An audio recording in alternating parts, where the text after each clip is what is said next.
দরকার হলে রাষ্ট্রপতি শাসন করা হবেই। রাষ্ট্রপতি শাসন চালু।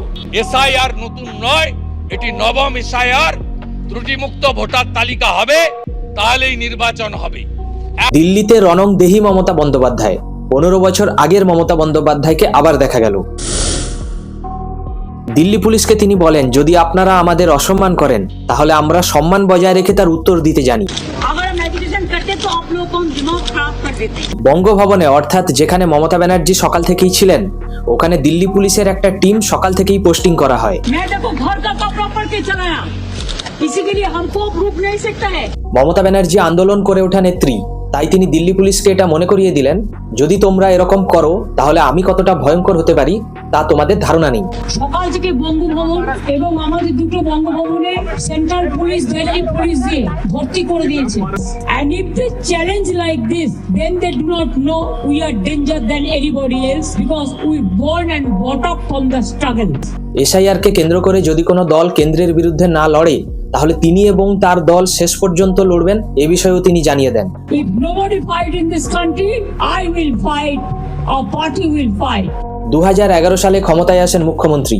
তৃণমূলের আমলে অনেক দুর্নীতিও আমাদের চোখে পড়েছে। সম্প্রতি এসআইআর নিয়ে যখন ভোট ব্যাংকে প্রভাব ঘটছে, তখন নিজের হাতেই পুরো দলের দায়িত্ব নিলেন মমতা ব্যানার্জি। আমাকে অত দুর্বল ভাবার কোনো কারণ নেই, ঠিক আছে? তিনি হোম মিনিস্টারকে বলেন, আপনারা বেঙ্গলে এলে আমরা রেড কার্পেট দিয়ে আপনাদের স্বাগত জানাই, তাহলে আমাদের বেলা ব্ল্যাক কার্পেট কেন? When you come to Bengal, we give you the red carpet. When you came in Delhi, you give us a black carpet. We'll show you the black result. কেন্দ্র অসহযোগিতা করলে আমরা কতটা ডেঞ্জার হতে পারি তা আপনাদের জানা নেই, কারণ আমরা লড়াই করে উঠেছি, জানালেন মুখ্যমন্ত্রী। তিনি এখানেই থেমে থাকেননি। এরপর তিনি টার্গেট করেন ইলেকশন কমিশনকে। শুধু তাই নয়, সুপ্রিম কোর্টে পর্যন্ত মমতা ব্যানার্জি কমিশনের বিরুদ্ধে মামলা দায়ের করেছেন। দরকার হলে আমিও কোর্টে গিয়ে দাঁড়াবো, যদি পারমিশন পাই আমিও মানুষের জন্য লড়াই করব। অন্যদিকে কমিশনের সাথে এসআইআর নিয়ে যে মিটিং হওয়ার কথা ছিল সেটি বয়কট করে চলে আসেন মুখ্যমন্ত্রী এবং বলেন, এই কমিশন অহংকারী, মিথ্যেবাদী। हम उसको बॉयकॉट करके चले आए, हम लोगों को अपमान किया है, असम्मान किया है, ह्यूमिलिएट किया है। I have not seen this type of election commission. I have not seen this type of election commission. আমরা রাষ্ট্রপতি শাসন হতে দেব না, দরকার হলে লড়ে নেব।